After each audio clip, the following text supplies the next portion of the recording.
the functioning of the plant is diminished. Its own ability to do the things that it needs to do to be a healthy plant, for example, to fight off pests and diseases, is diminished when you put chemical fertilizers on plants. That whole underground economy we were just talking about, the trades that it needs to make with its surrounding environment, that doesn't happen because it sort of gets lazy. It gets used to this added, the nutrients coming from these chemicals. And so it doesn't do all this bartering that it needs to do with its surrounding community in the soil. And so the whole health of that ecosystem kind of collapses. And so to me, these are the really crucial questions: is how do we rebuild a full health supporting food system? And it's going to have so many ramifications. So to look, singularly on this question of carbon sequestration and say, well, as you say, this is debunking the whole regenerative agriculture argument, that just shows you really don't understand. I mean, not you personally, obviously, but the people making this argument don't understand what the regenerative argument is all about. And it's really about trying to reintroduce complexity, reintroduce all these relationships and connections between all these different living organisms, which will make everything healthier. It'll make the soils healthier. It'll make all plant foods healthier that are grown in these soils. It will make healthier humans, healthier animals that are part of the food system, and healthier wildlife. So it's really looking at a very holistic view and saying, this is what we need to do to continue to survive as a human species on this planet and to remain healthy. And, I always think about that movie WALL-E. Mm-hmm. If you've ever seen that, to me, it's like this unbelievably accurate depiction of where, humanity seems to be going. They're lying around getting really fat, and they're on these lawn chairs in this futuristic society, and they can't even basically stand up anymore because the food is brought to them and it's all liquefied, in these little cups, and they have to drink through straws. It's sort of like we can't chew anymore. We certainly can't forage anymore. We're going more and more toward this idea that, we need smoothies. We don't need, things that we have to chew, and then we can't walk because we don't have strong bones and muscles, and it's just obviously an extreme view of it. But to me, the key to so much of what all of these problems we've been talking about today is about trying to get humans more connected with the way our bodies were meant to function in natural systems, and the way our the things that we're eating were meant to function in natural systems. So regenerative agriculture is about so much more than carbon sequestration. It's about thinking about the connectedness of all living things and trying to create food systems that mimic those natural connections and that natural health that comes from that. And to me, it is absolutely essential for humanity going forward. Eat human. Les humains à leur meilleur. Sento apogeo. Eat ningen. O melhor humano.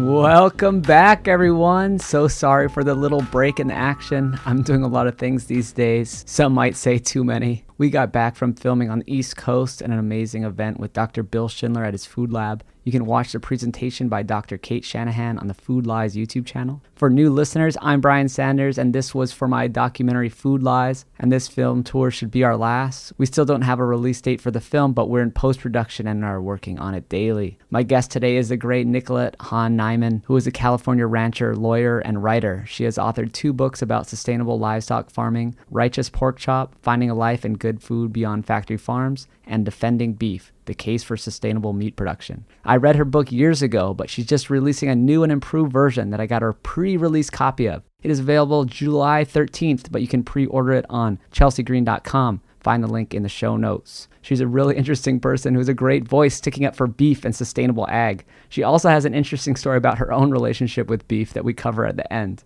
It's cool to hear her take coming from her background as an environmental lawyer. All of her peers are definitely on the other side of this issue. But guess what? They happen to be wrong. And she's a beef producer herself, so she knows the full story.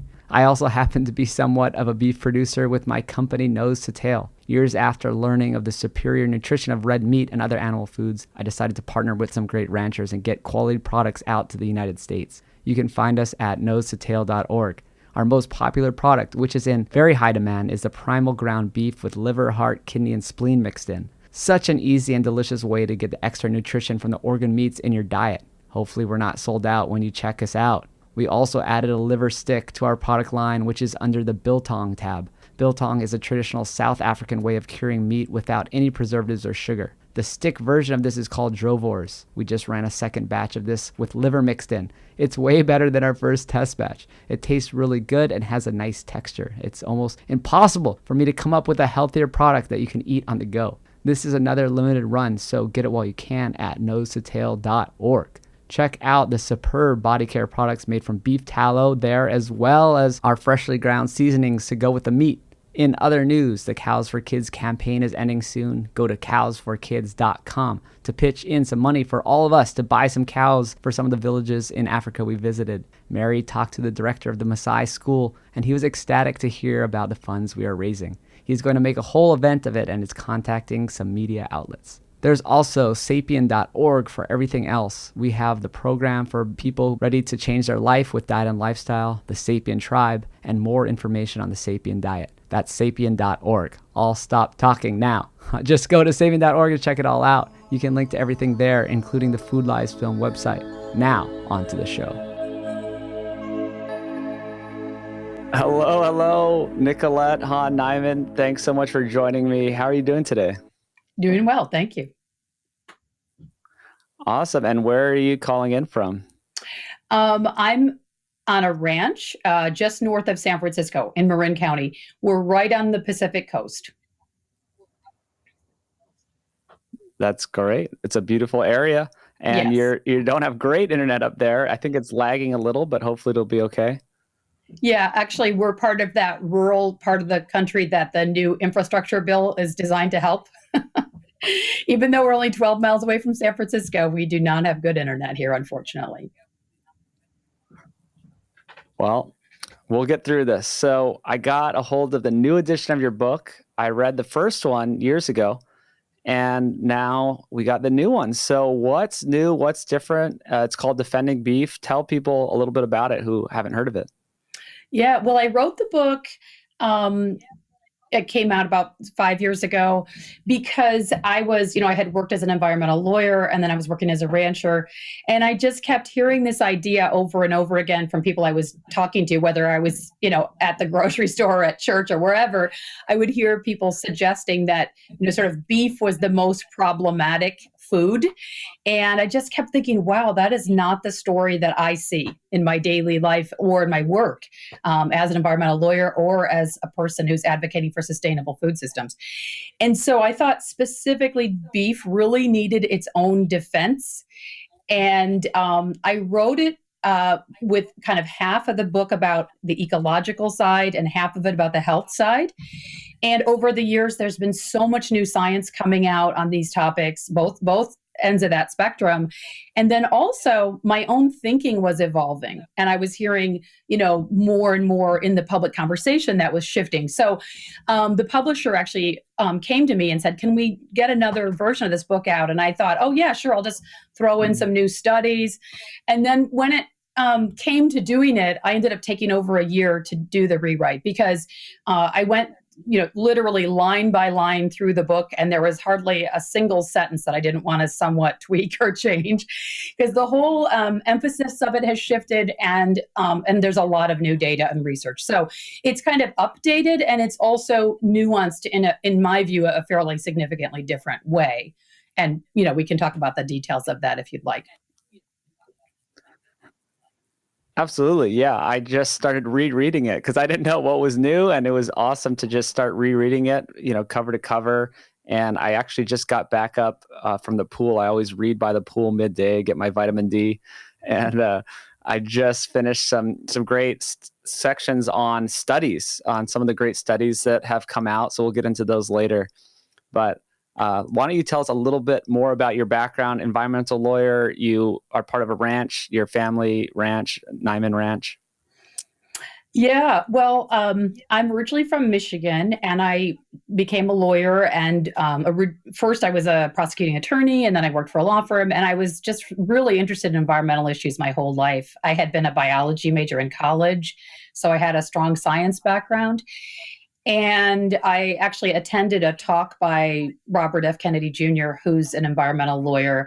And it really inspired me to recognize that is exactly what I want to be doing with my law degree. So I first went to work for National Wildlife Federation. And then a couple of years after that, I had the opportunity to work directly for Bobby Kennedy in New York, Bobby Kennedy Jr. And I accepted that job. And the focus of the group that he was in charge of, Waterkeeper Alliance, is water pollution. But a lot of the work they were doing was around livestock related pollution. And he asked me to begin focusing full time on that myself.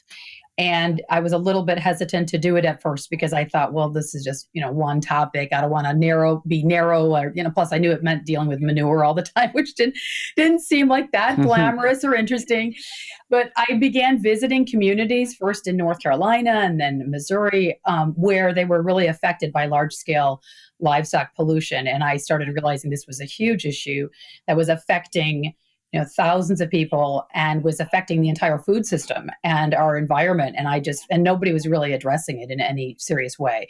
So I started working on it, and I worked for 2 years full time for the Waterkeeper Alliance group on livestock related pollution.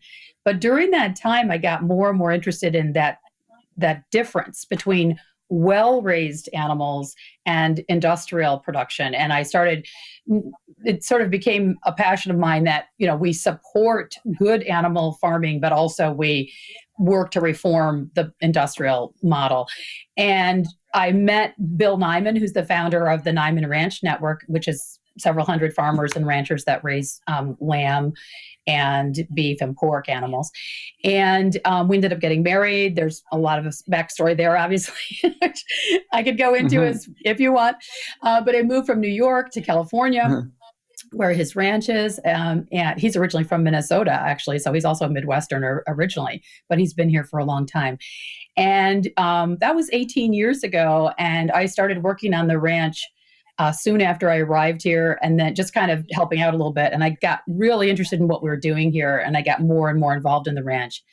And so then I started working on the ranch and writing articles and writing books. And now I've written essentially 3 books about the way animals are produced for food. And I've become really passionate about making this case that animals are an important part of the food system, and both ecologically and nutritionally.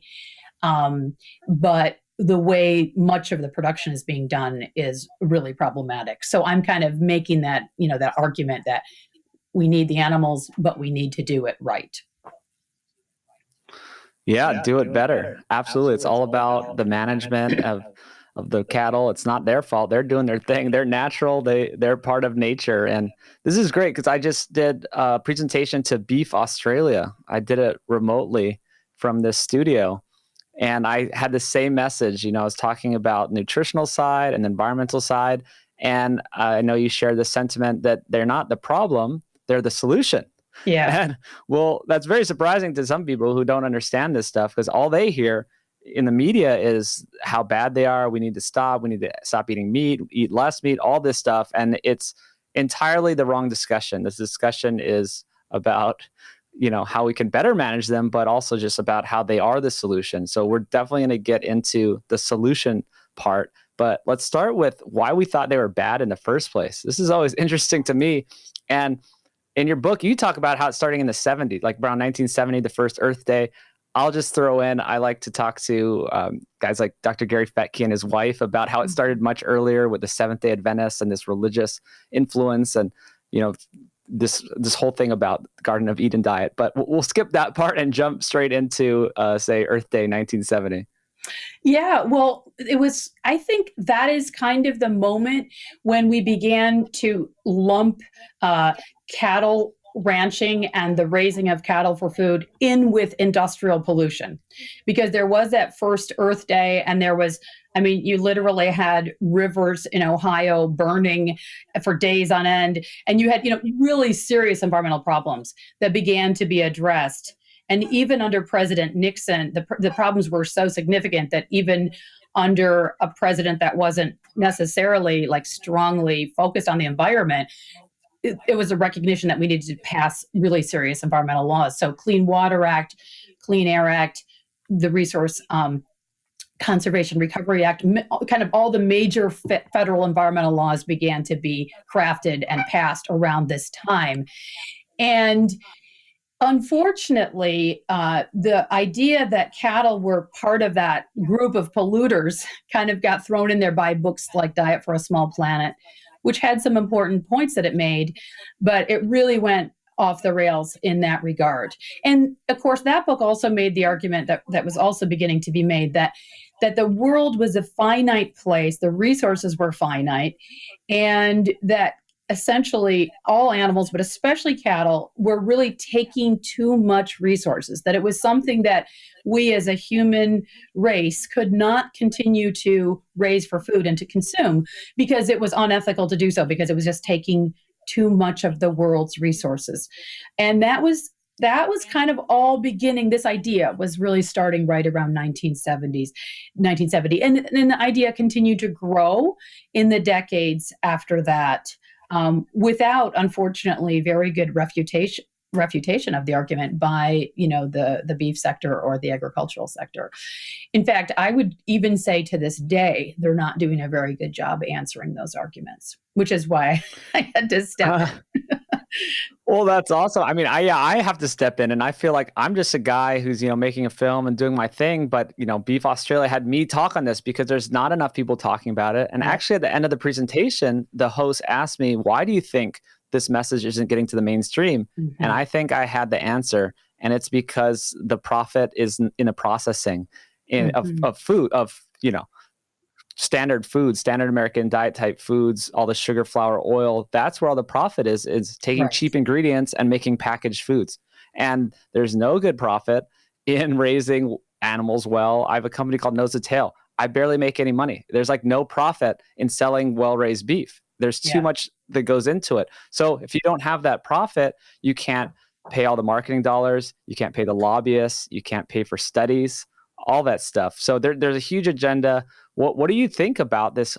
Do you think the intentions behind this, the big industries, fake foods, all this stuff are good, are bad? Are they just trying to make money? What's going on here? Well, your statement that you just made about the profit is in the processing, that's a brilliant, I've never heard that said it like that, but that's perfect. Marion Nestle goes, the nutrition expert, who I don't agree with everything she says, but she makes that point really well in her book, Food Politics. The whole premises of it is that the food industry is built on the processing part. The more processing that happens, the more profit you get. And that kind of course, squeezes the dollars that go to the agricultural sector, the farmers and the ranchers especially, down and down and down to the point where, a few years ago, I remember seeing statistics from USDA that the farmer or rancher was only getting about 11 cents of every dollar on food that was being spent. And that's because there's all this transport and storage and everything, but processing especially. So that idea that when you have kind of real whole foods, especially well-raised, because it is more expensive to raise anything well, because you're not taking the shortcuts, essentially. So you're kind of bearing the full cost of what you're doing. That food, is probably the healthiest food, that original food, whatever it is, whether it's a carrot or a piece of beef. It's going to be the best for the planet because it doesn't have all the resources that are involved in the processing and all the multiple layers of transportation that happen with the processing and the storage that happens. For example, I wrote an essay for the New York Times a few years ago that talked about the potato chip. Potato chip is a great example of a food that is there's a tremendous amount of resources expended in the transport, storage, and processing and cooking and then the packaging to get this tiny amount of, nutrition, and arguably not even really any good nutrition in it, but tasty, yes, to our taste buds, but not something very nourishing, right? And when you look at how much resources are expended in that whole process, almost all of that happens after the potato leaves the farm. So it's a really good example of how out of whack things get in terms of resource expenditure and all the climate change emissions and everything else in a processed food versus we grow our own potatoes, and you can just pull them right out of the earth, rinse them off and, bake them, fry them, roast them, whatever you want to do and eat it just like that. And that's a really good food. And there isn't a lot of expenditure of, any kind of natural resources on that. But the way the food industry wants us to eat is the potato chip, because that's where all the profit is. All those layers of processing is how they end up making the profits. So it's interesting you brought this up right at the beginning of our conversation, because that is kind of one of the key points that I've come to, one kind of the most important realization that I've come to in the last few years since writing the original version of Defending Beef, is that I think we're having, you talked about having the wrong conversation. I think we're kind of having the wrong conversation when we talk about meat versus vegan diets, because I think that's kind of the wrong conversation.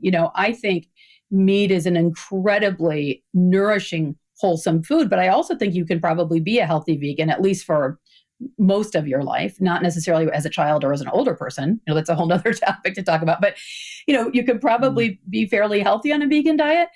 But if you're eating processed foods, which is what a lot of vegans do, especially to replace the animal-based foods that they've taken out of their diet, then you're not eating a healthy diet, and you're not eating a diet that isn't resource intensive. So if you're trying to do something good for the planet, you're not helping helping the planet, and you're not helping your own health doing that. So I think that it really becomes a much more important cornerstone of the conversation, is how processed the food is and how real and how close to the farm side are you when you're eating.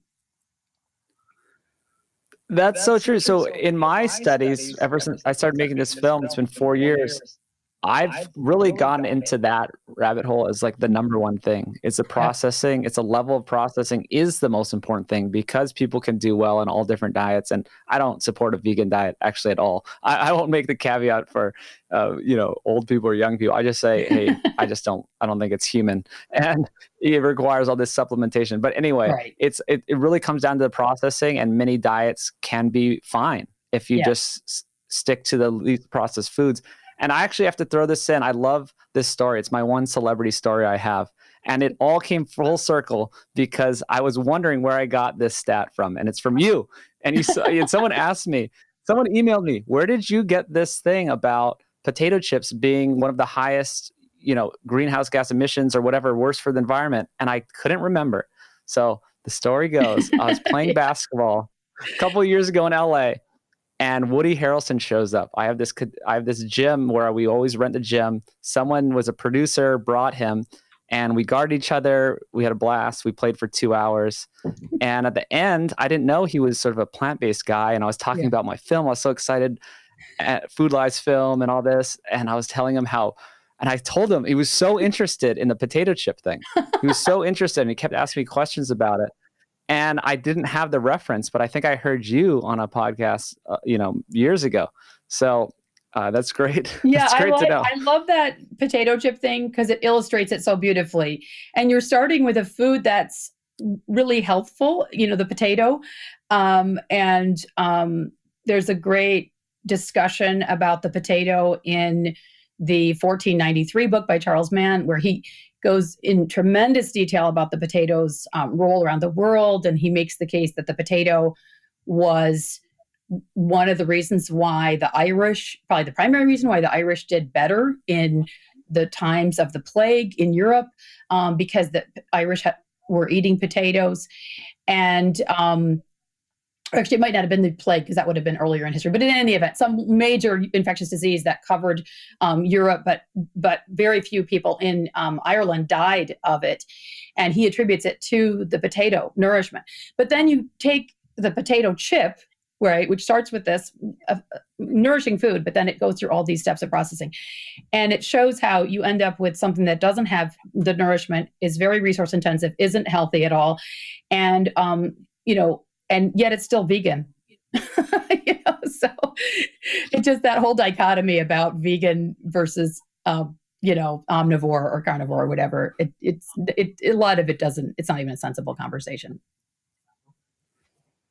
And it's important because it always misses the point, because vegans think that they're doing the right thing, but they're not thinking past the top level. I always just kind of say that about the anti-meat people. It's like, on the top level, all your arguments make sense, right? They're like, oh, it takes so much resource. Like, why not just feed the plants to the people themselves? But when you start getting deeper, you realize that it all falls apart and that there's so much more to the story. So, and speaking of carnivore, omnivore, the article you're mentioning you wrote for New York Times was called Carnivore's Dilemma, right? Which was awesome that you got that back in 2009 in the New York Times. So, I've been talking about this stuff for a long time.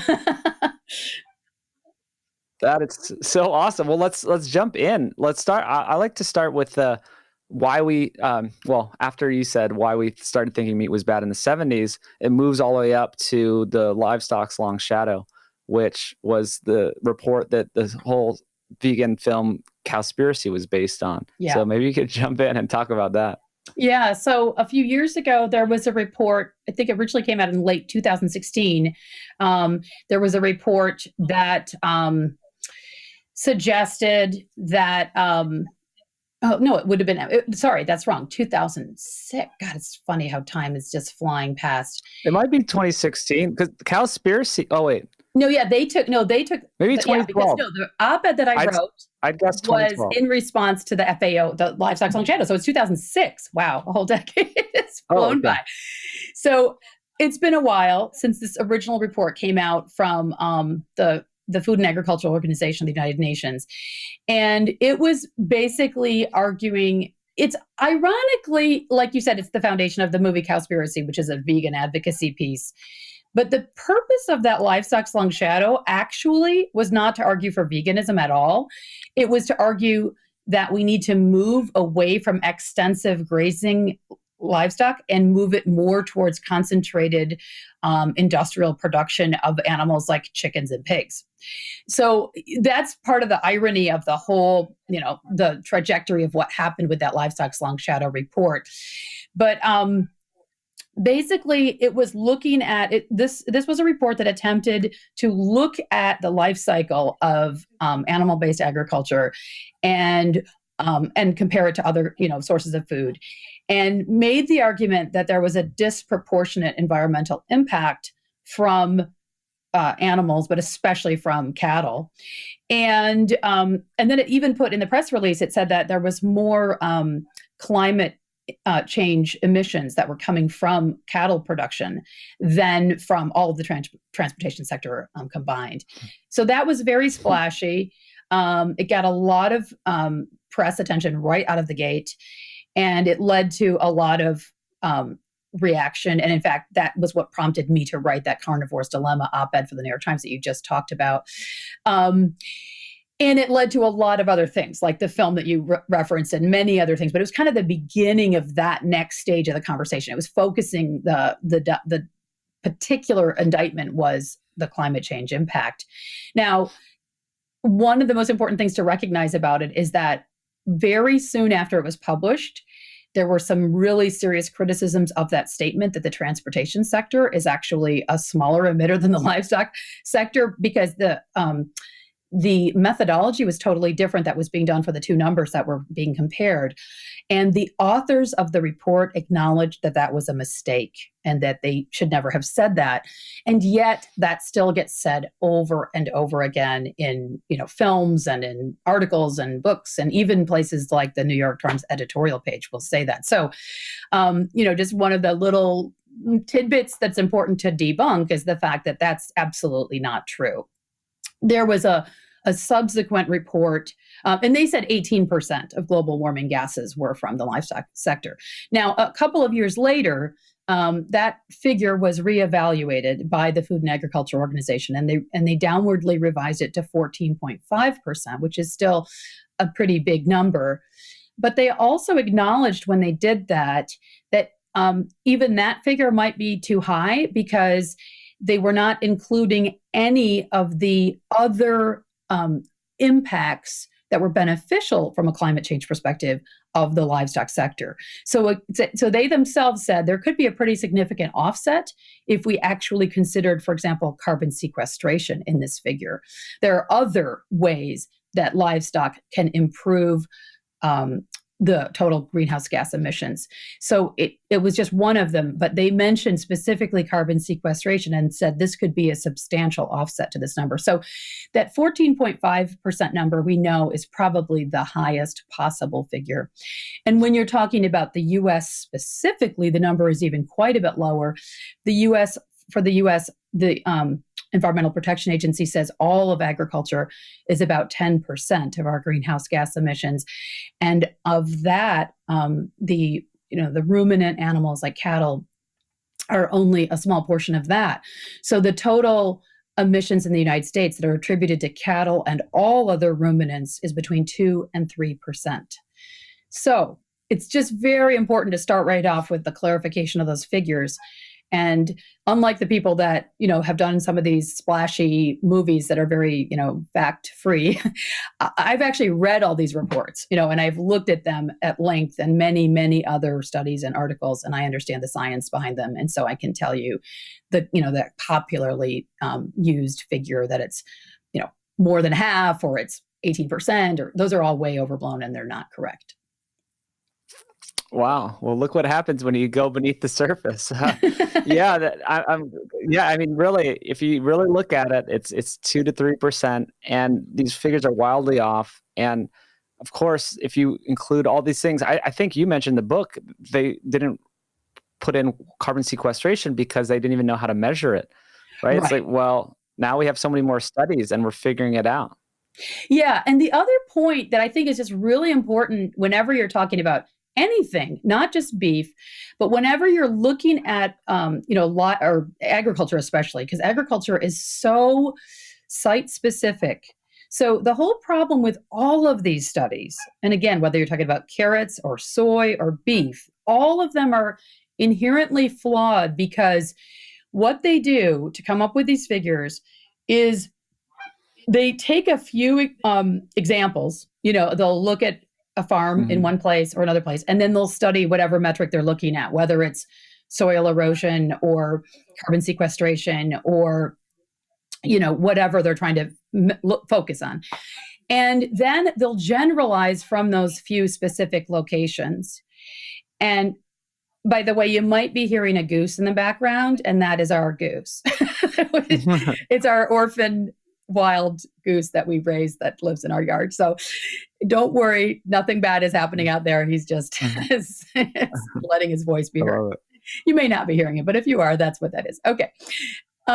Anyway, they take these studies, they take a few specific locations, they make measurements in the soil or whatever, or they emissions and measurements or whatever, and then they generalize it globally.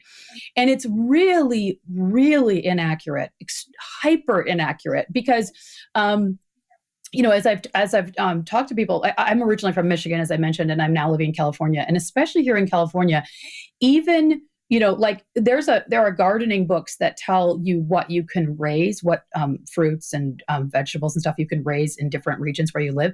In our community, there are people down the road that are several numbers different in that gardening metric as far as what you can raise. In other words, we have microclimates here. They're radically different. And our climate is really different and our topography is really different. And so we have parts of our ranch that are, sort of cool and windy and rocky and hilly. And then we have other parts of our ranch that are really sheltered and where there's a lot more soil. And what you can do in those places correctly and ecologically are totally different. And so whenever you try to, that's just on one ranch, right? And then, like I said, the people down the road have a totally different situation. What is appropriate for that locale? How are you doing it? And what works best for that area is the key to sustainability in agriculture. And so whenever we take something happening in one place and try to generalize it for the world, it's automatically inaccurate for 99% of the places that it's talking about.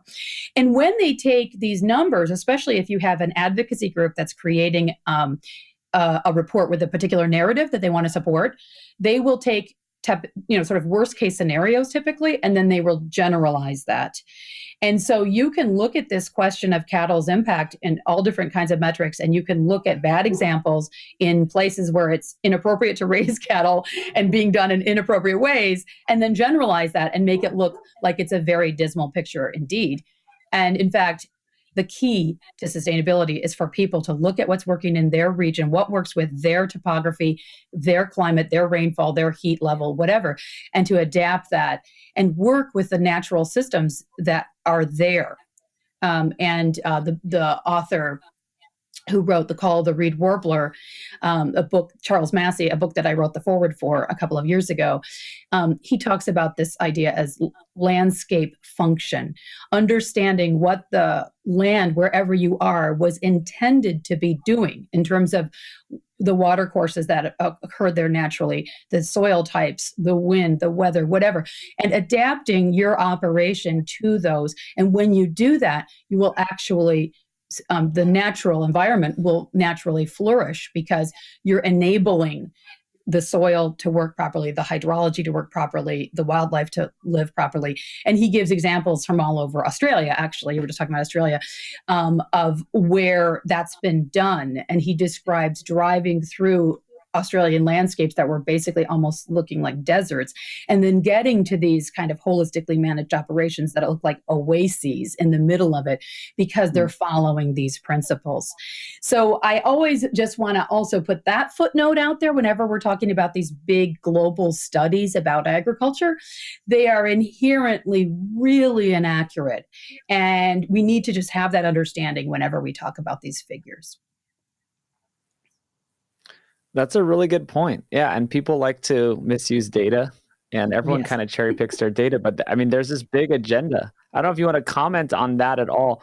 I always like to just theorize about what's going on. Why is this happening? But well, maybe you could just throw in your 2 cents. Like, why do you think it's just so trendy, or everyone's jumping on board on this meat is bad, cows are bad for the environment stuff? Do you have any high-level thoughts? I do. Yes, I've written in both of my books about this idea that,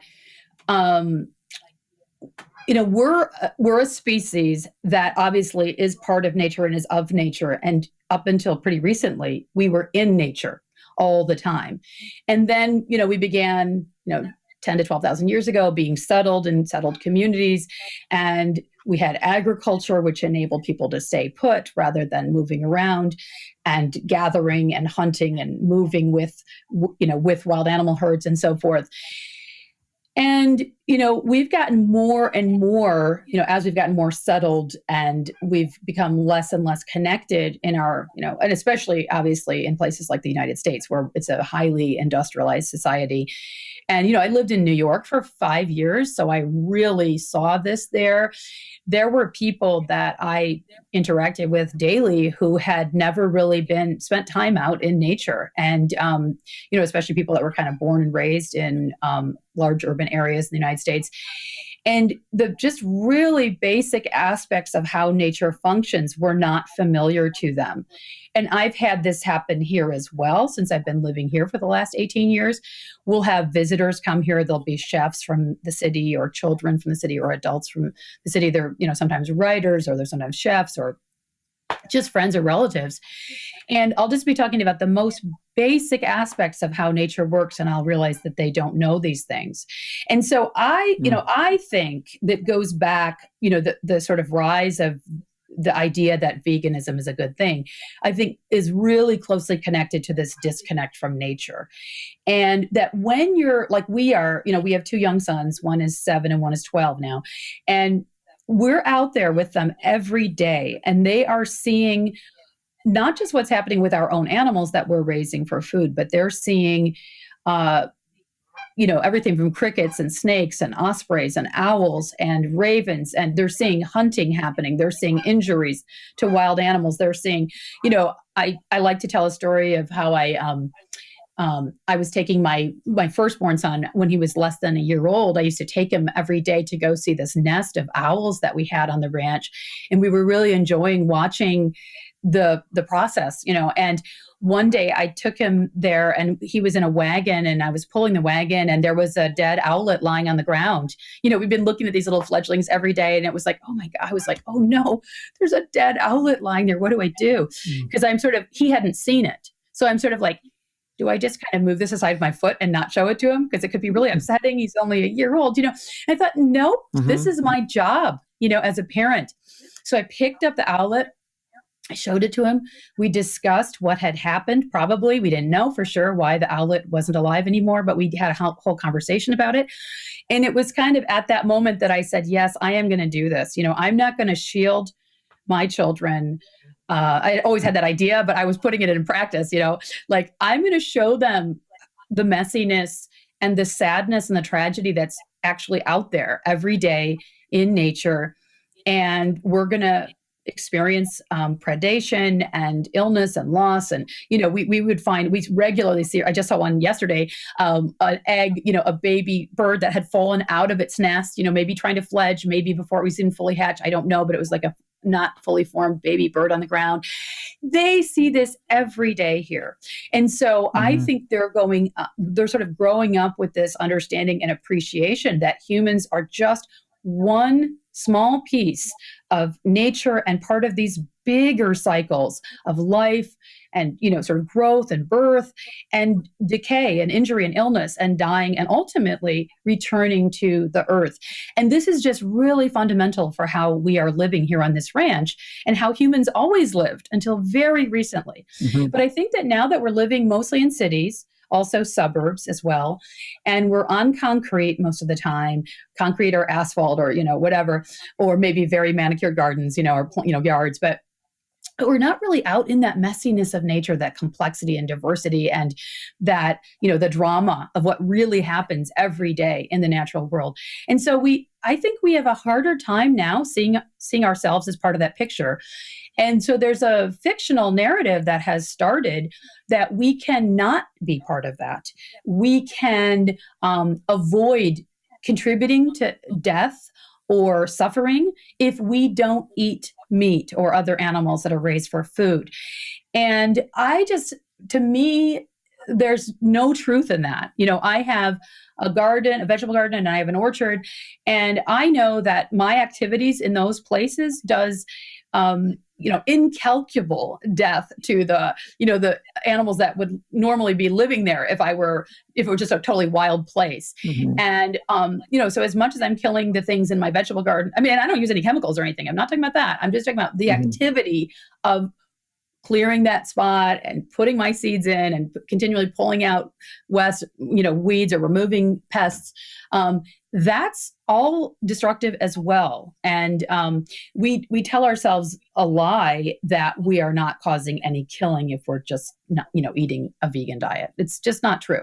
And so I think when I live in a small community outside of San Francisco, and it's been really intriguing to me that in all the years I've been here, I have never once had someone talk to me in a hostile way about the fact that we raise cattle here. And I think it's actually because even though we have plenty of vegans and vegetarians that live here, but I think it's because people here live shoulder to shoulder with the people who are raising cattle and other animals for food. And they're out on these landscapes. These people, even though they're eating a vegan diet, they'll take walks on our ranch. And they see what we're doing and they appreciate the presence of those animals and the way we're taking care of them and the way we're taking care of that land. And I think when you're right alongside that, you don't vilify the person that's raising it or necessarily assume that it's wrong to raise animals for food or to eat that food. So that, to me, that's kind of the core of the problem. And then, obviously there are a lot of other aspects to this question, but that's where I think it all starts. I agree. Yeah, it goes off into money stuff and all that, which is just natural part of capitalism. People just want to make money, right? And the whole food industry is just kind of set up to make money. But I think you're completely correct. That's the core of it. And my great friend Tara Couture said, we're going to put this in the film. that she kind of echoed everything you just said about the disconnection. But then also, if you think that you're going to avoid killing by just eating a vegan diet, it's not true. And her quote is, "It's death on a plate. There's just no blood." And that there's so much death that it's so great. It's so much death around getting these monocrop foods, especially that these vegans tend to rely on, or they're shipping in foods from all over the world. There's so much death and environmental toll. You just choose not to see it, or, put your head in the sand type of thing. So yeah, you're more removed from it. You're more separated from it. And I've had that realization multiple times when I was driving through large landscapes that have a lot of monocrops. So one time I was driving through Idaho in the potato growing region, and it was not when the plant was actually growing up. So, that time of year, which is much of the year actually. And so it literally looked like a moonscape. It was this vast gray, dry dirt with nothing there. And I thought, good God, this is supposedly, this is the vegan utopia. I mean, it was such an obviously ecologically devastating situation, the fact that was being farmed in that way. And you just couldn't avoid, I actually made a little video of it, like 40 seconds of just nothing, just driving in a car, of showing just nothing but gray, dry, dusty dirt.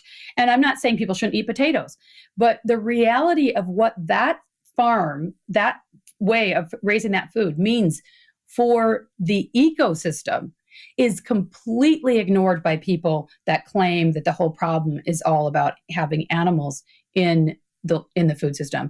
That's an absolutely devastating system for, literally billions of organisms that you're not going to be seeing or thinking about when you're eating your potato, but it's the reality.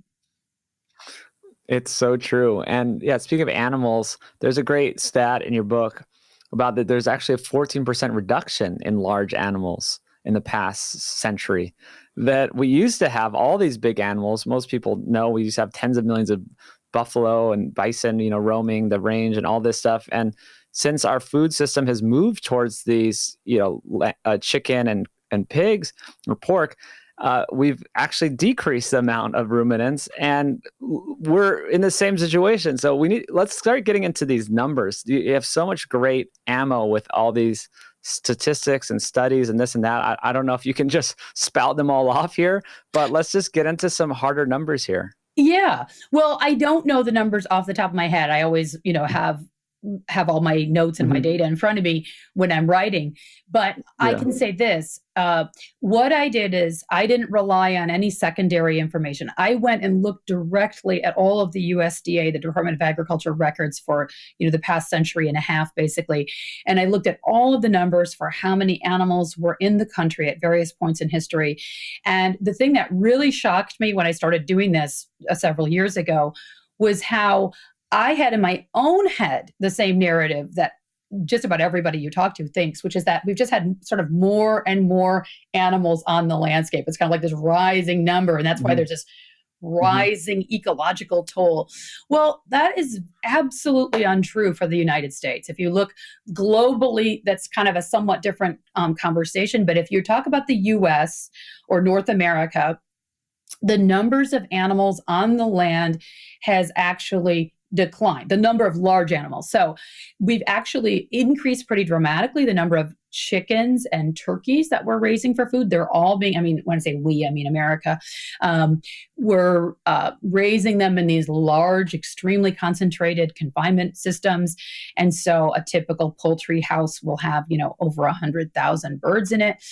But the total number of animals on the landscape, that those bigger animals, whether it's cattle or sheep or pigs even, that number has actually declined. And there are a number of reasons for that. But I went through and showed all the numbers for sheep and for dairy cows and beef cattle and so forth.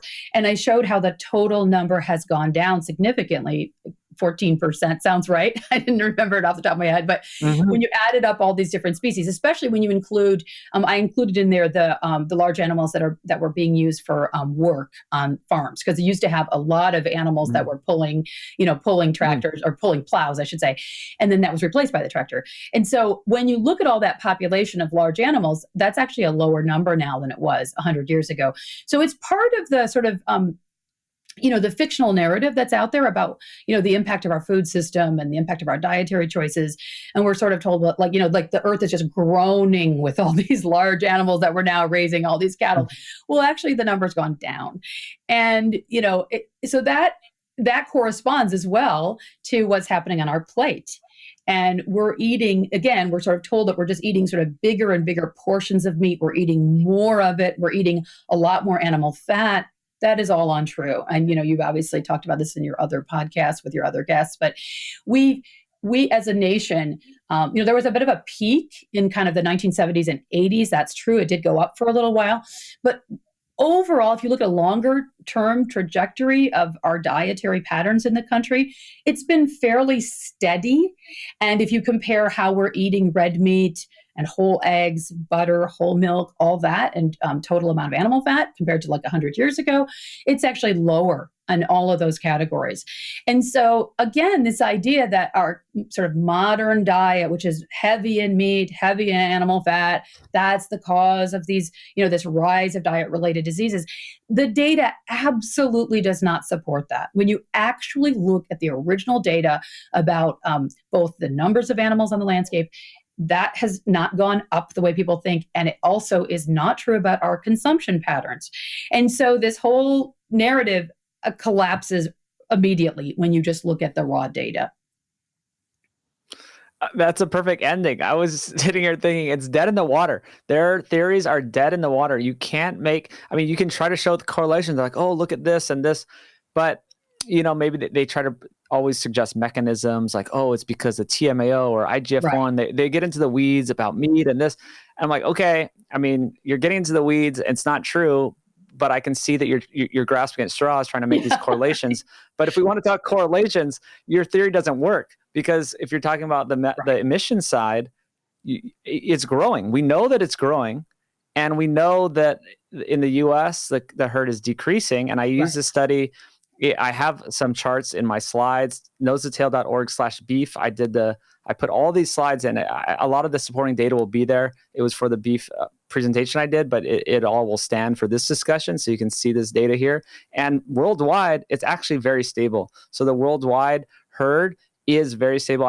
It's probably about 15 years of data, 19 years of data. And it's just steady. So why would the methane be rising? Why would the greenhouse gases be rising if we have a steady herd? So your theory is dead. It's dead. And same thing with meat. I love that. Red meat, whole milk, butter have all gone down while all these diseases have gone up. It's dead in the water. I'm sorry. So that's right. And that's where it. You come back to processed foods. And I think obviously sugar is a big issue, and especially sugary beverages. There are some big changes that have happened in the modern diet in the last few decades in westernized countries, especially the US. And the rise of the consumption of vegetable oils is really dramatic. And the rise in consumption of processed foods is really dramatic. The rise in consumption of sugar is really dramatic. The rise in the consumption of grain is really dramatic, right? And all of those things do parallel the rise in the metabolic diseases and obesity and everything related to that. And they absolutely don't parallel, the meat consumption. So to me, just that alone is incredibly strong evidence that is not the explanation of what's happening. Plus, the other thing I go through in a lot of detail in my book is that you can look at traditional cultures around the world before they adopted sort of the industrialized diet, and their diet is very varied. It really depends on their climate and what's offered in that topography, what works there. Are they in a cold climate? Are they, in a hot climate? Are they in a grassland? Are they along a coast? So they're going to have more fish or more seal blubber or more, whale meat or, whatever. More insects in their diet, whatever. It is incredibly varied depending on where you are in the world. But the sort of unifying thread is pretty much everywhere in the world, people eat animal products because they're so nutritive. And where people have still followed these traditional diets, and then there's all kinds of really good historical data about the health of people from in past times when they were not yet adopting a Western diet, the health was really vibrant compared to modern, settled, industrialized humans. And all kinds of, people always say, oh yeah, their life expectancy was like 47 years old or something. And I talk about an analysis that was done a few years ago by some professors looking specifically at that claim, what was life expectancy among the hunter-gatherer societies around the world. And they said, that's not true at all, basically. There was, there was more infant mortality and so forth and more, accidents because they're out there living on the landscapes and, getting attacked by predators and other things like that. They're not as protected in their daily life. So they had more causes of death. But if you looked at a person who made it past infancy, their life expectancy was quite long, and there was pretty much a complete absence of all of what we call the sort of modern westernized diseases, things like heart disease and obesity and diabetes. And many of these are very heavy meat consuming cultures, and lots of them consume tons of fat. Like the Inuit is said to consume about 70% fat in their diet. And these are all animal-based fats, and lots of red meat, and even the blood of animals and the milk.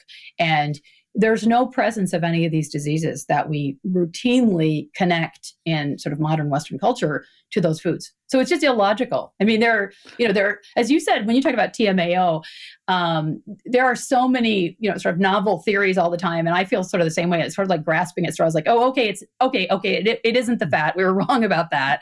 It isn't the cholesterol. We were wrong about that. So maybe it's this other thing, and it's just a kind of an unwillingness to just say, well, maybe the whole idea was wrong, that this is an unhealthy food, and because if you look at the human that's been on the earth, the ancestor of the human started eating meat for almost 3 million years ago. And to suggest that something that was that fundamental to our diet for that long and that much part of our evolution is somehow inherently unhealthy, I think this is not a credible argument. This is so amazing. You're like redoing my presentation for me. And and yeah, I talked to some great archaeologists. I mean, 3.5 million years ago is the date I used when we first started using tools to scavenge meat, and it could have been well before that. But so many things to go back through. The perfect correlation between, yes, the health and the lack of these modern foods. I love that in your book, you point out the sugar, the refined grains, and the seed oils.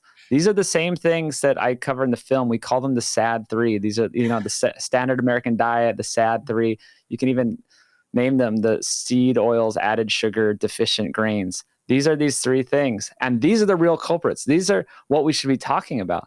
We can't just keep blaming meat. I said it was the biggest scam in the world's history, in my view. I think it is because we're talking about huge environmental impacts and huge health impacts. And if you're blaming cattle for that, I think that's one of the, I don't know what's a bigger scam, like a bigger just scapegoat, bigger distraction from the truth. Because if we accept what we're talking about today, then you could reverse all the problems with the health and the environment. And so it is an enormous problem. And another thing I wanted to throw in, I thought of while you're talking, is you're talking about all these different cultures and they ate what they had. Mm-hmm. So this is another graph I want to make. I don't know if it would work as a graph, but these people are eating unprocessed foods. Right. And it can be anything, right? Yeah. And so like their health would correlate linearly with the whole food portion of their diet. And as they go away into more processing, that's when health declines. So it doesn't really matter what you eat. And I understand this. Like I am in the animal-based community and I love to eat animal-based diets, but you can show populations that eat very plant-heavy diets, but of course they have the key nutrients from animal foods, but they're unprocessed, right? And their diet's unprocessed and they're healthy. And that's what matters. So exactly.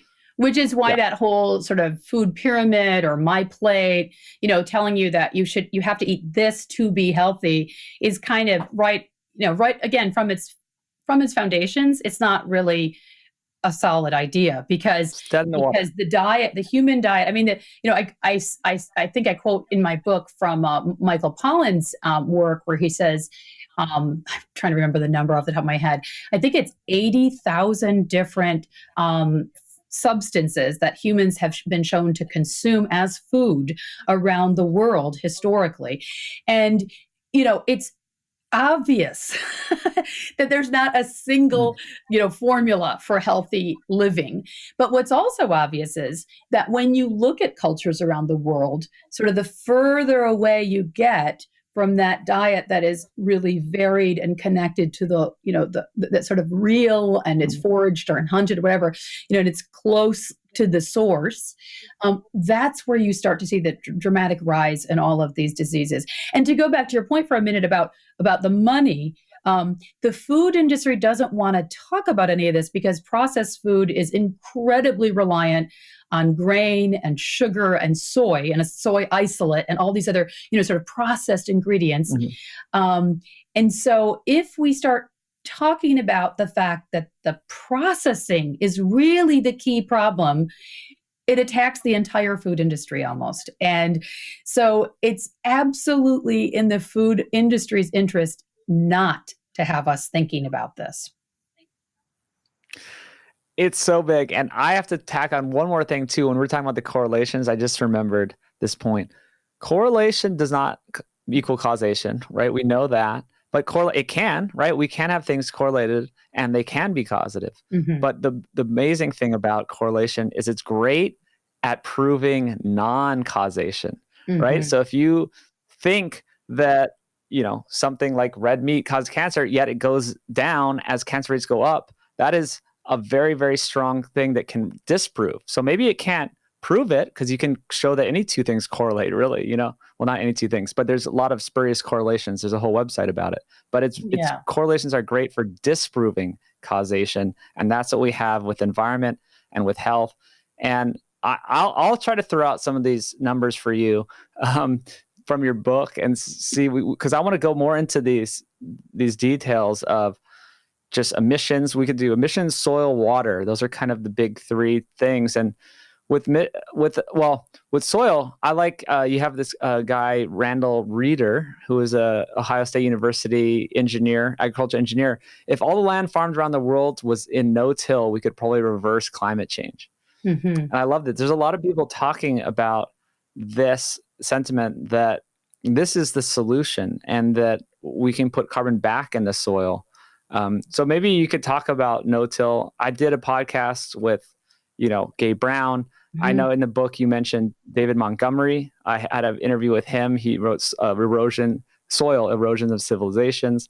I had interviewed Alan Savory. Dirt, the erosion, because he's saying that we turned it into dirt. Yes, dirt, erosion of civilizations. Alan Savory, who I've had on the show, and you talk about a lot in the book. So maybe we can kind of dive more into, I guess, not emissions. Let's do soil. That's what I started talking about just now. Soil, no-till, carbon sequestration. Well, I'll start by saying this about soil. First of all, I think it is absolutely the key to the whole solution of what's ailing both our planet and our food system and our health. I mean, it really is just this underappreciated, unbelievably important foundation to everything. And that's kind of how David Montgomery presents it in his book, Dirt, the Erosion of Civilizations, and also the next book that he wrote together with his wife called The Hidden Half of Nature, which is all about the microorganisms in soil and in our human bodies. And, they're just a wealth of information about all of that. And I have to say that, I was an environmental lawyer, as I mentioned, and I had been already working on a ranch for a long time. I had already written my first book about livestock production and agriculture when I started working on this book. And I had no idea when I started writing the first Defending Beef that it was going to be so much about soil. Like, I really didn't grasp myself how important that was, how that was the key to everything, and how specifically the biology of the soil is the key issue that has been almost ignored entirely in mainstream agricultural, teaching and production and just, the practice. So I talked with, dozens of farmers over the years about sustainability and what they were doing. And I never even heard anyone use the term soil biology until probably, I don't know, maybe 8 or 10 years ago, really recently. And it turns out that everything that happens below ground, this subterranean environment, is kind of mediated and regulated and moderated by the microorganisms that inhabit the soil. And where you have, what a lot of people in the sustainable ag community like to do is make this distinction between soil and dirt. And dirt is a kind of this lifeless, dry thing that doesn't really have life in it. And that's what you get, that's what caused the Dust Bowl after the Great Plains were, plowed up, and then it became dirt and it blew into the sky, and they had enormous clouds of dust that were so big that they were making it over to the East Coast even, at the beginning of the 20th century. And in contrast to that, you have soils, which are created, in natural environments by all different kinds of forces together, by the animal impact, by the plants, and by the fungi. Those are really the three key cornerstones, including the microorganism versions of all of those kingdoms. And they're kind of working together to create an environment that's very diverse. They have, there's a tremendous diversity in soil microorganisms. And the healthier the soil is, the more diverse it is, and the more microorganisms inhabit it. And then that little subterranean environment, you have the sort of regulation of carbon and how much carbon is there and how tightly bound it is in the soils. And you also have a question of how much porosity there is in the soil, little tiny holes. And the reason that's so important is that that's where the water gets held. And so in a really vibrant, life-filled soil, you have a lot of water, little tiny pockets where water gets held. And so a soil that is healthy has a lot of microorganisms in it. It has a lot of diversity of microorganisms, and also life that's visible to the human eye. So things like insects and obviously earthworms. We all know about the importance of earthworms, but they're just one of many things that live in the soil that make it a healthy soil. And what's been shown is not just that there's this tremendous capacity to hold carbon in there, and that when you have bad agricultural practices, you lose that carbon, and that that's going into the atmosphere. But also it's been shown that we can bring carbon back into the soil through various good practices, especially with animals. And that does two things. It makes the soil, because, as has been said by others before me, carbon is life. It is the sort of cornerstone of life, and it is the cornerstone of. Okay, let me try to start from there. So it turns out that diversity in the soil is kind of the cornerstone for the whole ecosystem health, and it leads to not just more diversity of the plant growth and more diversity of the insect species that live there, and other larger animals as well in any ecosystem where you have diverse soil microorganisms. But you also have, there's really good research now that's been showing that the food, and Gabe Brown might have mentioned this when he was visiting you, but the food is more nutrient rich that is growing from and soil that is more biologically diverse. So it has all kinds of implications for the food and for the planet. And in fact, animals as well have been shown to be healthier when they're on more diverse pastures, for example, which come from more diverse soils. And Dr. Fred Provenza, who's an animal nutrition expert, who you may have also had on your podcast, and if you haven't, I recommend him. Not yet. He's got a great book Gabe called Brown Nourishment. mentions him a lot. Yes, he's fantastic. In fact, Gabe and I and Fred Provenza and Charles Massey, who's the author of called The Reed Warbler, we did a panel together. We did 2 panels together in Kentucky a few years ago at the Wendell Berry Center and also at the Acres Conference. And it was really fun and amazing. And in fact, there's, I think, a video out there somewhere that people could probably dig up if they wanted to see that conversation. But those are just great minds, that have all kinds of amazing things to say about this topic. But the thing that Fred Provenza emphasizes is that diversity and that health of the soils leads to healthier and more diverse plants. And that leads to healthier animals, which also leads to healthier food from those animals. So the eggs, the meat, and the milk that we get from those animals that are allowed to forage on diverse, healthy pastures is healthier food for humans. So this sort of goes back again to that connection with nature that we've ruptured so dramatically in the way we live today. That is how we would have always eaten, right? Every animal we would have been eating from historically until very recently would have been consuming those diverse and more nourishing forages. And then we would be getting much healthier food from those animals. And so, the thing that Fred Provenza says that's so fascinating is that his own research has shown that an animal that is allowed to forage on its own, just kind of go out into a field and pick what it wants, will eat something different every day when it goes out into the field. And you can actually test the blood of these animals. And they've done this in studies with grad students that literally will follow these animals around and write down what they're eating. They found that the animal never eats the same thing from day to day. And that what is lacking in their blood in the morning is what they will seek out in the forage, out in that diverse pasture. And then by the end of that day, they have remedied any deficits that there are in their system. That's quite extraordinary. It's not something we assume domesticated animals are capable of doing. And he argues that, Fred Provenza argues that we have a nutritional wisdom. We humans have this nutritional wisdom. And that if we actually eat well in a way that's really connected with nature and with natural systems, we will begin to ourselves know what our bodies need. And find those foods and eat those foods and remain healthy, or even remediate illnesses that we already have. It's quite an extraordinary book, Nourishment, that he wrote. I have not had him on yet, but I've had a lot of great people on talking about similar stuff, and I think it's amazing. I think it's true, and I think we have this, but modern food system has hijacked that nutritional wisdom. So my little rule of thumb is for people, if you're craving a food that's a modern processed food, it's probably wrong. But if you're craving a food that's a natural ancestral food, then it's probably correct, and that you should be eating it. So, and I've heard a lot of people talk to me about this stuff because this is what I do. And so pregnant women, they're like, I had this craving for beef, it's so weird. I'm like, yes, eat it. You need it. Yeah. Your body needs it. Yes, it's not weird. or liver. Yes, that's your body telling you that.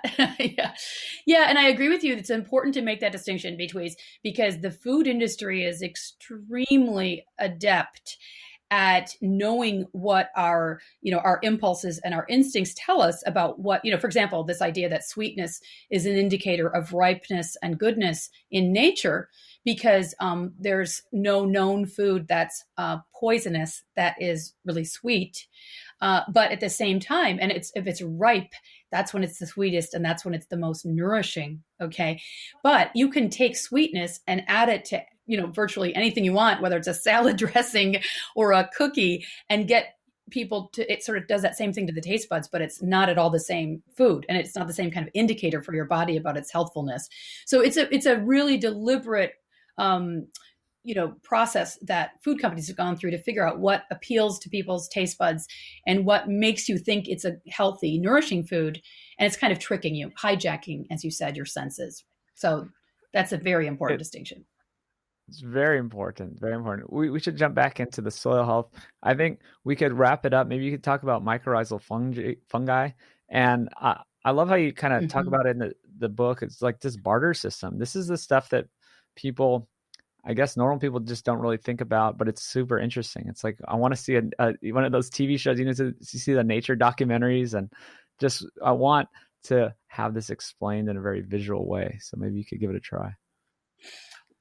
Well, there was a movie that came out just before the lockdowns all started, actually. It was called Fantastic Fungi, and it was based on, there's also a companion book, and it was based on the work of a lot of the people that have been sort of documenting, a lot of scientists around the world have been documenting how this sort of fungal aspect of the way ecosystems function have not really been understood. And especially these microscopic fungal organisms, which have been shown to play this incredibly important role in mediating transactions. So we all know about photosynthesis. We all learned, when we were in probably third grade or something, that there's energy that comes from the sun, and that the plant is able to use, with water, together with water, it takes the energy from the sun and it is able to convert carbon dioxide that it gets from the atmosphere, and it is able to bring carbon into the plant, basically. And there's a certain amount of carbon that is exuded from the roots, and that's how it all gets out into the soil. But there's a much more detailed process that probably none of us really learned about. Actually, they're starting to teach us stuff. It's kind of exciting in elementary schools now. But when those of us that are adults were in elementary school, they were certainly not talking about this. And that is that the roots of the plants are all wrapped in a variety of different organisms, but especially these tiny little fungal organisms that actually are part of that mediation process that happens between the soil and the growing plant. And it's basically making exchanges. And there's another substance called glomalin or glomalin, depending on how you pronounce it, which was just discovered by USDA soil scientists, about 20 years ago, quite recently. And there's a whole sort of bartering system where the plant takes that carbon that it gets from photosynthesis and it exchanges with the soil through these microorganisms. They're kind of bringing about these transactions. And it gets what it needs from the soil and it gives it the carbon in exchange. And then the carbon in the soil helps all kinds of other processes because carbon is life, as we talked about before. So this is why the animal is so important, because it's been shown that where you have a grazed ecosystem, all of this life that's happening below ground flourishes, especially if it's a well-managed ruminant animal that is clipping the vegetation with its mouth, that is, pressing vegetation and seeds into the soil with its hooves, and is hydrating and adding beneficial organisms through its, urine and manure. And so all of these various things, which the Savory Institute people call the animal impact, which I think is a great phrase, that has a beneficial effect on that whole underground subterranean economy that's down there. And where you take the grazing animals away, it's been shown through all different kinds of studies around the world, you actually lose the life below ground. And you can end up getting a totally lifeless, brittle, desertified environment where you completely take them away. And so the real challenge for humanity now is, how do we harness that beneficial impact in a way that fosters that below ground life and diversity, and which then takes carbon from the atmosphere and brings it into the soil, and that increases the fertility and the vegetative growth and makes a healthier animal population, and just kind of has all these permutations. And so this is why, to me, it's not the cow, it's the how. That is the key point. It's not that there's something inherently problematic with cattle. In fact, they are, as you said, the solution to our problems, but we need to know how to harness their powers. And we're not doing a very good job of that right now as humans. And so that's where we need to work. I mean, there are really good examples around the world of it being done well. But as a general matter, there's a lot of work to do. So that is where the energy and the focus and the creativity should be, in my view. Well, too bad the anti-meat activists are hijacking the conversation. Everything's being hijacked. Your taste buds, the conversation, everything. And I'm going to have to leave people to read the book to get more of this data. I'll pull a couple things and maybe I'll ask you some rapid fire questions because we're running out of time here. But if the whole world went organic farming, we could sequester 1.5 billion tons of carbon per year and offset 11% of anthropogenic sources of carbon. So that's amazing. And I had a question about this actually, because it's so funny when the anti-meat people try to debunk things, it just doesn't work. That they're like waffling around trying to debunk regenerative agriculture, and it's so sad that they're so obsessed with this, and they're trying to debunk regenerative agriculture. That's the best thing we can do. It is the solution to the systems that they don't like, which is the factory farming, yet they're still trying to debunk them. And so here Yeah. they're saying that the soil can only hold so much carbon. So maybe about 20 years I've heard, yes, we can put all this carbon back in the soil, but then what? And well, first I'll just say, well, are we supposed to put the burden of all of fossil fuels and transportation and industry and, solve all the problems with cattle? I don't think so. I mean, basically there's good studies that show that at least it was going to put more carbon back in the soil than it produces, right? So it by itself, the food system inherently is sustainable using animals. But what's great is that it also can go beyond that. But yeah, maybe you could jump in. Yeah, I think, the way the Sustainable Food Trust, the UK organization that I really admire, that is so great at working on issues of sustainability in the food system. The way they say it is that there's not necessarily agreement among scientists of whether there's a kind of a hard, limit on how much carbon you can add to soil. And also whether that would really actually be able to be accomplished within 20 years. But even if that were true, they say that would create a tremendous span of time during which we could transition our fossil fuel economies and our, cars and everything else away from fossil fuels. But I think the really important point is that this focus of getting carbon back into the earth, it shouldn't be a singular focus. We really need to think about how do we make our food systems full of life. They're basically devoid of life now. We've destroyed the soils by taking the life out and we've turned them into dirt.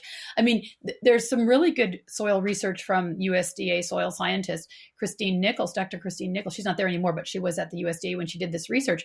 She showed that you actually, the functioning of the plant is diminished. Its own ability to do the things that it needs to do to be a healthy plant, for example, to fight off pests and diseases, is diminished when you put chemical fertilizers on plants. That whole underground economy we were just talking about, the trades that it needs to make with its surrounding environment, that doesn't happen because it sort of gets lazy. It gets used to this added, the nutrients coming from these chemicals. And so it doesn't do all this bartering that it needs to do with its surrounding community in the soil. And so the whole health of that ecosystem kind of collapses. And so to me, these are the really crucial questions: is how do we rebuild a full health supporting food system?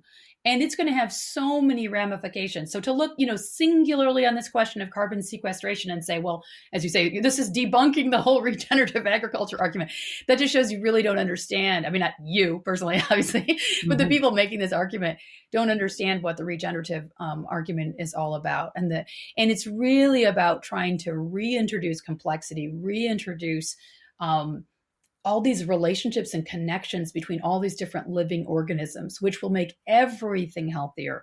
It'll make the soils healthier. It'll make all plant foods healthier that are grown in these soils. It will make healthier humans, healthier animals that are part of the food system, and healthier wildlife. So it's really looking at a very holistic view and saying, this is what we need to do to continue to survive as a human species on this planet and to remain healthy. And, I always think about that movie WALL-E. Mm-hmm. If you've ever seen that, to me, it's like this unbelievably accurate depiction of where, humanity seems to be going. They're lying around getting really fat and they're on these lawn chairs in this futuristic society. And they can't even basically stand up anymore because the food is brought to them and it's all liquefied, in these little cups, and they have to drink through straws. It's sort of like we can't chew anymore. We certainly can't forage anymore. We're going more and more toward this idea that, we need smoothies. We don't need, things that we have to chew, and then we can't walk because we don't have strong bones and muscles, and it's just obviously an extreme view of it. But to me, the key to so much of what all of these problems we've been talking about today is about trying to get humans more connected with the way our bodies were meant to function in natural systems and the way our the things that we're eating were meant to function in natural systems. So regenerative agriculture is about so much more than carbon sequestration. It's about thinking about the connectedness of all living things and trying to create food systems that mimic those natural connections and that natural health that comes from that. And to me, it is absolutely essential for humanity going forward. Absolutely. And I didn't even mean to suggest that these anti-meat activists did debunk it at all. That there is huge amounts. I know you didn't. They didn't. I mean, they tried to, but they didn't. There's so much soil. There's so much carbon that can be put back in the soil that it's in the hundreds of millions of tons. And there's figures in your book. And I'm just saying they try. And I love all your responses, and it's really about growing plants and animals together. It's just, I always say, I mean, going back to the way we do things. I'm not saying we have to go back and live in caves, but all we're talking about is going back to how we used to eat, how we used to farm. If we just do that, that's the solution. Nature can't be beaten, really, in a way. I mean, we can outsmart nature sometimes. So people always like to point out like these little edge cases or these like caveats that I forget to say. Yes, we can outsmart nature. We've invented planes and we can fly around the world, but we can't outsmart nature on certain things like the food system and the network of these mycorrhizal fungi and all these things that we barely understand, and these nutrient exchanges, and we can't just throw it in a lab and expect that we're all gonna be fine. These things always backfire. That's kind of what happened to our whole health decline, right? We try to outsmart nature. We try to just give people pills for everything. People don't want to do the work, so we'll do the work for you. Like, yeah, we'll get your motorized chairs. You have to do the work. What if someone said, "Oh, we're gonna make a machine that works out for you. You're gonna the machine puts the dumbbells up for you." Well, that doesn't make any sense. Your muscles aren't going to get stronger. You can't. You have to have that. That's why it's a good thing about the soil. You're talking about if you use the fake fertilizers, the plants atrophy. Those things that need to get the nutrients won't work anymore because it's reliant on the fake fertilizer. And that's what we're doing to our society.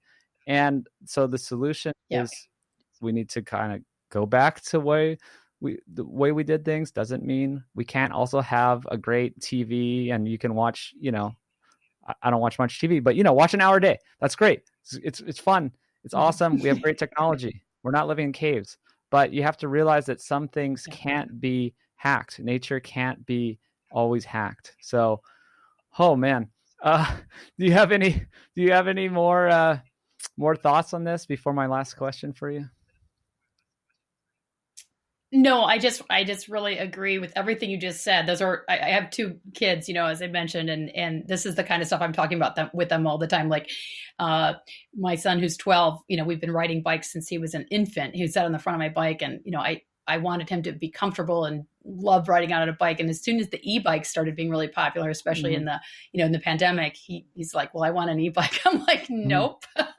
You need to work your body. That's a lot of the purpose of being out there on the bike, So yeah, there's always a shortcut, but the problem is there's always a downside to the shortcut. And that's true in our, in our daily activities, and it's true in our health, and it's true in agriculture. And so I think the really important thing is to always remember that these, especially when we're talking about food and food systems, these natural systems, which are incredibly complex, are there for a reason. And when we think we're going to, for example, shortcut all of the stuff that nature does and create meat in a laboratory, we have basically no idea what we're doing. And it's human hubris to think that we can create foods that are as equal to or even better. Some of the people are claiming they're making food that's better than what is produced in natural systems. That's just a sign of humans' own ignorance. And we need to be more humble as a species, and we need to understand the wisdom of nature and the incredible importance of us understanding and connecting with natural system and the way nature does things. I love it.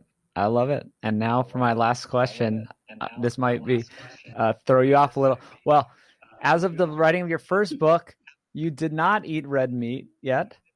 And even it's so conflicting. People may think, wow, you wrote a book called Defending Beef, but you yourself don't eat red meat. you eat red meat, and what's the story behind that? Yeah, I didn't eat any meat at all, not just red meat. I didn't eat chicken or fish or anything for 33 years. And there's a long story behind that of why I stopped and why I started again, but I'll just summarize it in this brief way. I turned 50 a couple years ago, and I decided at that point, I said, I really want to, I've been very active, physically active my whole life. I used to do a lot of triathlons and all that kind of stuff. I ride my bike all the time still and go running all the time and swim and all that stuff. And I just decided, I really want to take stock of where my health is right now at age 50. And I want to try to ensure that I'm going to move forward into the second half of my life with optimal health. I really don't want to undergo the decline that I see kind of everywhere among people after they pass the age of 50 in the Western world. And so as part of that, I just started evaluating, for example, my bone density. I had that tested, and I found out that my bone density, despite being a runner for my entire adult life, my bone density was beginning to decline and was already at the point where it's characterized as having osteopenia. And that was really shocking to me because I've been such a health food advocate and practitioner, and I really don't eat very much junk food at all. And I don't do any of the things they tell you not to do. I don't smoke. I don't drink excessively, none of that stuff. And I've always been a runner and eat really healthfully. So I thought, good Lord, I'm only 50 and my bone density is declining.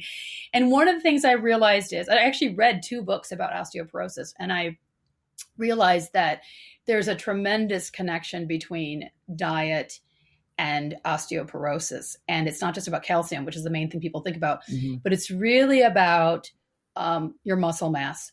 And for anybody over the age of 40, you're beginning to have a harder time keeping your muscle mass. And especially women, when they pass the age of 50, things change really dramatically in terms of your ability to keep muscle mass, to build and to keep muscle mass. And that's actually very closely connected to your bone density. And this was something I had not fully appreciated until I read a couple of books about osteoporosis and how bone health works and how your bones are regenerated. And I just made the decision, almost from one day to the next, I'm going to do whatever it takes to keep my health as optimal as I can without becoming dependent on all these medications that so many people are nowadays. And so I decided to eat red meat. Eat meat in general. And the first thing I ate was a hamburger from our own ranch. And the really interesting thing about this was I was still a little nervous when I ate it because I thought, geez, I've been a vegetarian for 33 years. Is this going to make me feel, unwell, or is this going to make me feel unhappy? Like I'm going to regret that I did this. And it was that is not at all what happened. I actually felt this tremendous sense of relief because I realized that by the time I ate that red meat, it was something that I had felt for a long time I should be doing for my health. And so I had this kind of idea, I was clinging to kind of an ideology that, well, I don't need to personally eat meat, and it was kind of an ideological based decision. And once I decided, no, I'm going to eat meat because I think it's the optimal diet and I want to follow that, it was a relief. And so now it's been coming on 2 years now that I've been eating meat again, and I feel really good about the decision, and I feel very healthy, and I haven't had any negative side effects that I have noticed, and lots of positive ones. So it's a decision I'm very glad that I made. That's so great. That's so great to hear. So why did you start this in the first place? Was this something that 33 years ago you had these ideas? It's just strange to me, this cognitive dissonance almost of you writing the book about how nutritious it is, and you just said it is, and yet you still didn't eat it till 2 years ago. Yeah. Well, the recent years, I can say it was just kind of almost like a habit. Like, this is the diet I'm following and it works fine for me. I don't feel a need to change it. But it got kind of stranger and stranger in terms of that distance that you're talking about, because I was cooking meat for my children, because I actually really do believe meat is very important for children. So I did that right away. They were never vegetarian and certainly not vegan. So, but when I trace back to why I stopped eating meat in the first place, a lot of it goes to things that I don't believe at all anymore. And those are things like, that meat is inherently bad for the planet. I was always a big environmentalist, and that it's bad for your heart and your health. Again, I don't believe any of that anymore. Having really researched it, I don't think that science does not stand up at all. And so it was more of anything else. It was just sort of this discomfort of eating animals. That was the only thing that really remained. And when I kind of increasingly thought about it, and this whole thing that we were talking about earlier about being connected and being part of nature, I really do believe it's very natural and appropriate for humans to eat other animals. And so I just decided, well, even though it's personally been my own decision not to do this for a while, I want to try doing it again. And I found once I was doing it that it didn't bother me at all because I really had thought about this so much over the years, that it just is something that the human body has been designed to do. It's been doing for since its beginnings. And it's something that really benefits and helps you to live healthfully. So for me, the ethical question really is much more about understanding the sources of my foods, all of the types of foods, whether it's eggs or lettuces or anything, and making sure that is something that I believe is healthful for me and my family, but also something that is produced in ways that is compatible with my values. And I believe I'm doing that now, although nothing's ever perfect, because obviously I buy pasta that comes from Germany, these great egg noodles that I love that come from Germany. And I really don't know that much about the supply chain, so to be, we have to be honest too and say, it's never perfect, but we can each make an effort to try to learn about our sources of our food and support the economies and the farms and the places, that are doing things the way we think is best for health and for the planet. That's a great message. And it's great to hear that you did make that change. I think it is about habit. Humans it's like you had this momentum where, and I think everyone has it. I remember when I first started getting to the diet stuff, I'm like, I'm okay. When I look back, I just posted a before and after picture. I was not okay. 10 years ago, I looked way worse than I did today. I was 27. I looked like a disaster. I was a puffy sausage man. And now I'm feeling great. All my, little ailments have gone away. But there is that momentum, right? And I just thought, I'm fine. I like the way I eat and everything's great. And I'm not obese. And so sometimes it's hard. So I guess this is a good message for people listening to shake it up and don't just be caught in your habits and realize the importance of nutrition and meat and your health later in life and muscle mass and all that. And I think you're going to continue to have great improvements as you continue to get that good nutrition from red meat. So.